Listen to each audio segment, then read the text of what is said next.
I'm Francesca Sears. My name's Rob Harrison. We have a glamping site in Italy. We have slowly grown to add a bio lake, a natural swimming pool. We've added some tents. We've planted a lot, everything that you see around us. And slowly, we're kind of creating this peaceful haven on the hillside here in Italy. The culture in Italy is really calm, relaxed, family-focused.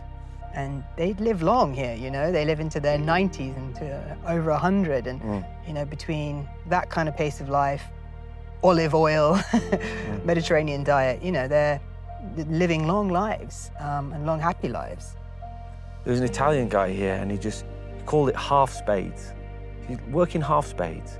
I said, what does that mean? He said, just slow down, only fill that up halfway before you move it. Don't get as much as you can on the spade, just pop it in. It doesn't have to everything be a struggle.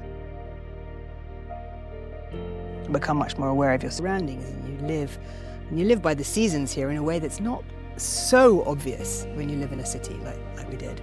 We're lucky enough to be on this journey together to try to find that peace or that breath that just makes everything feel calm and at rest and right. We had 4 key values that we both shared. One of which was presence, peace, playfulness, and possibility. There was just this lightness to the space and to the geography and nature, and that we both felt that. We just felt like, okay, this is it. Like, shh, don't tell anyone. So one evening, perfectly fine to have no music, just listen to nature.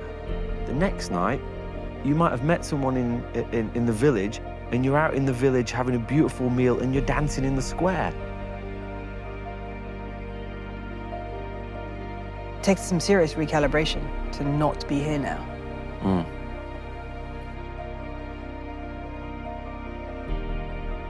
For me, this is my forever spot. I might go on an adventure somewhere, but I will return here. This is now where I feel calm, at peace, with so much more to explore and so much more to do and so much more to enjoy. If I could watch that sunset every single night. It's such a peaceful place that it's hard not to slip into it and feel in love with it.